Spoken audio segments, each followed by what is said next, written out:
Assalamualaikum warahmatullahi wabarakatuh. Perkenalkan, nama saya Rasnadi dengan nomor NIM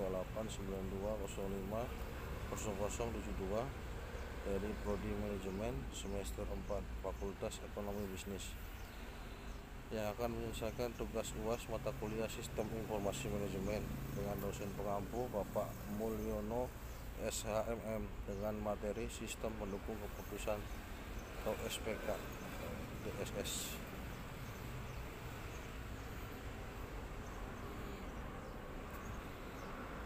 Sistem pendukung keputusan.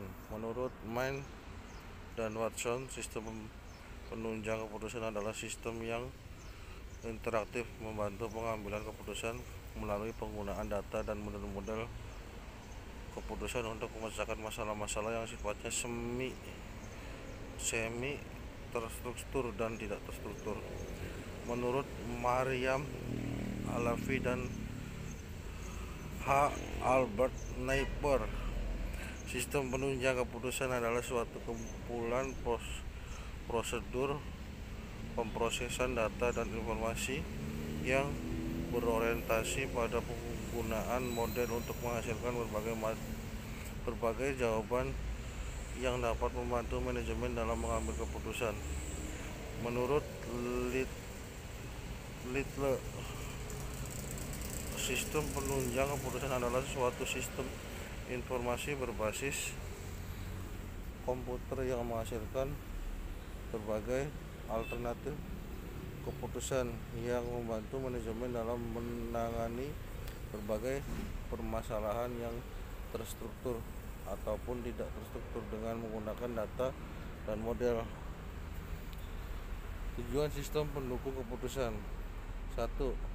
Membantu manajer dalam mengambil keputusan atas masalah semi terstruktur. 2. Memberikan dukungan atas pertimbangan manajer dan bukannya dimaksudkan untuk menggantikan fungsi manajer. 3. Meningkatkan efektivitas keputusan yang diambil manajer lebih daripada perbaikan efisiensi. 4. Kecepatan komputasi. Komputer kemungkinan para pengambil keputusan untuk melakukan banyak komputasi secara cepat dengan biaya yang rendah. 5. Peningkatan produktivitas pendukung terkomputerisasi bisa mengurangi ukuran kelompok dan memungkinkan para anggotanya untuk berada di berbagai lokasi yang berbeda-beda atau menghemat biaya perjalanan. 6. Dukungan kualitas komputer bisa meningkatkan kualitas keputusan yang dibuat.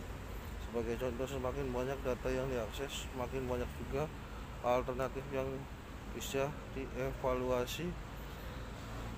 Analisis risiko bisa dilakukan dengan cepat dan pandangan dari para pakar.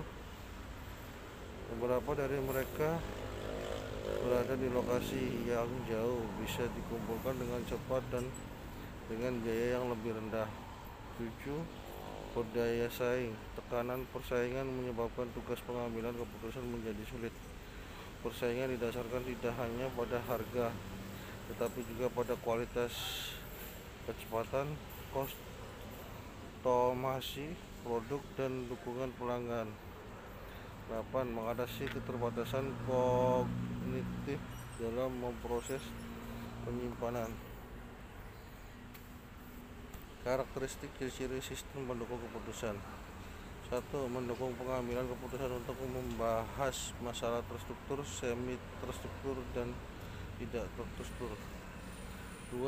Output ditujukan pada personil organisasi dalam semua tingkat. 3. Mendukung di semua fase proses pengambilan keputusan, inteligensi, desain, pilihan.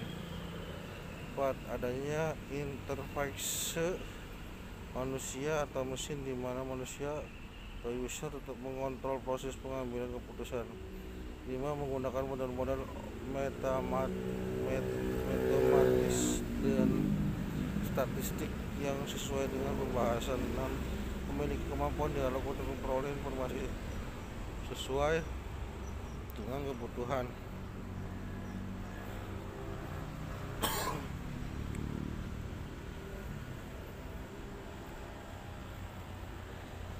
7 memiliki subsistem yang terintegrasi sedemikian rupa sehingga dapat berfungsi sebagai kesatuan sistem.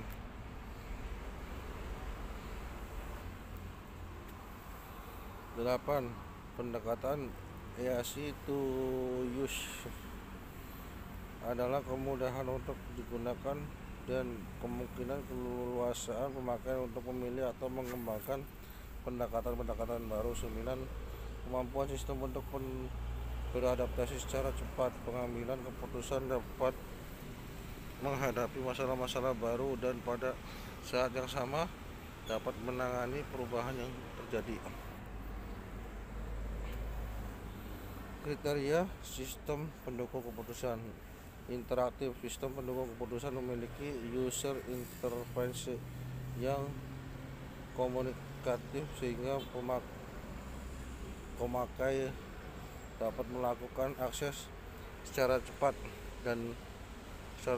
ke data dan memperoleh informasi yang dibutuhkan. Fleksibel. 2. Fleksibel. Sistem pendukung keputusan memiliki sebanyak kemungkinan variabel masuk, kemampuan untuk mengelola dan memberikan keluaran yang menyajikan alternatif keputusan sebagai pemakai. 3. Data kualitas. Sistem pendukung keputusan memiliki kemampuan menerima data kualitas yang dikuantitaskan yang sifatnya subjektif dalam pemakaian sebagai data masuk untuk mengelola data. 4. Prosedur pakai. Sistem pendukung keputusan adalah suatu prosedur yang dirancang berdasarkan rumusan formal atau juga beberapa prosedur kepakaran seseorang. Alasan penerapan sistem pendukung keputusan. 1.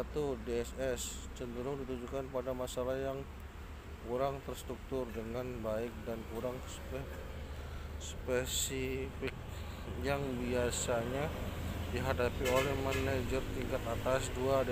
DSS secara khusus berfokus pada fitur yang membuat mudah digunakan oleh orang yang tidak mahir komputer dalam mode interaktif. 3. DSS berupaya menggabungkan penggunaan model atau teknik analitik dengan akses data tradisional dan fungsi pengambilan keputusan. 4. DSS menekankan fleksibilitas dan kemampuan beradaptasi untuk mengakomodasi perubahan dalam lingkungan dan pendekatan pengambilan keputusan pengguna. DSS yang dirancang dengan baik adalah sistem berbasis perangkat lunak interaktif yang dimaksud untuk membantu pembuatan keputusan, pengumpulan informasi yang berguna dari kombinasi data mentah, dokumen, dan pengetahuan pribadi atau model bisnis, atau mengidentifikasi dan menyelesaikan masalah dan membuat keputusan. Sistem ini digunakan untuk membantu membuat keputusan dalam situasi semi terstruktur dan tidak terstruktur, di mana tidak ada yang tahu secara umum bagaimana keputusan dibuat. Area penerapan DSS yang umum adalah manajemen dan perencanaan dalam bisnis, perawatan, kesehatan, militer, dan area manapun di mana manajemen akan menghadapi situasi keputusan yang kompleks. Sistem pendukung keputusan biasanya digunakan untuk keputusan strategis dan taktis yang dihadapi oleh manajemen tingkat atas. Komponen dasar Decision Support System atau DSS. 1. Database Management System yang biasa disebutkan DBMS. DBMS. Yang kedua adalah Model Based Management System atau MBMS. 3. Dialog Generation and Management System, yaitu yang biasanya dikenal dengan DGMS. 1. DBMS berfungsi sebagai bank data untuk DSS. Ini menyimpan sejumlah data besar data yang relevan dengan kelas masalah yang telah dirancang DSS dan menyediakan struktur data logistik sebagai lawan dari struktur data fisik.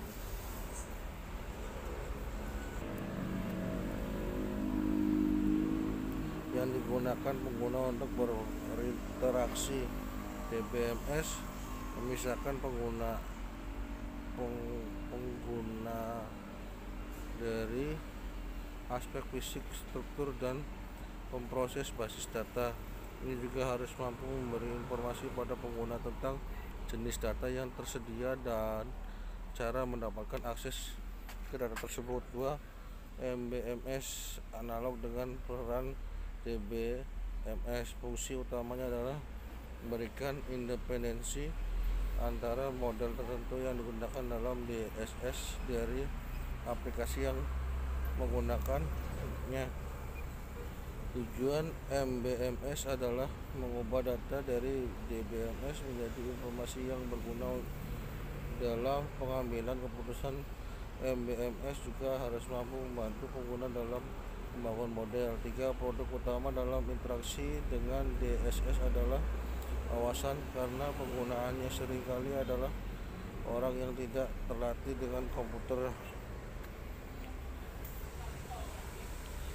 Kemampuan DSS menggabungkan data dan model menjadi satu bagian. DSS dirancang untuk membantu manajer dalam proses pengambilan keputusan masalah semi struktural.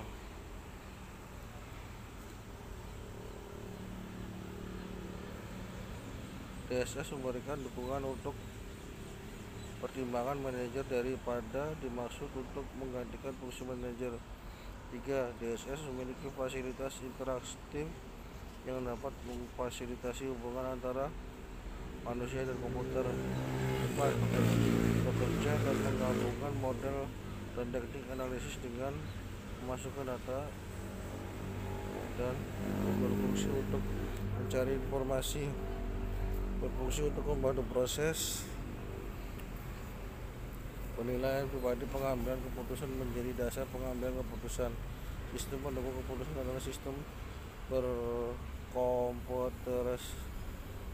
terkomputerisasi yang mengumpulkan dan menganalisis data, mensintesisnya untuk mengambilkan laporan informasi yang komprehensif. 7. Sistem pendukung keputusan berbeda dari aplikasi operasi biasa yang fungsinya hanya untuk mengumpulkan data. 8. Sistem pendukung keputusan kemungkinan mengambil keputusan yang lebih terinformasi, penyelesaian masalah tepat waktu, dan peningkatan efisiensi dalam menangani masalah atau operasi perencanaan dan bahkan manajemen. Sekian penjelasan dari saya. Bila ada kekurangan atau kesalahan mohon dimaafkan. Assalamualaikum warahmatullahi wabarakatuh.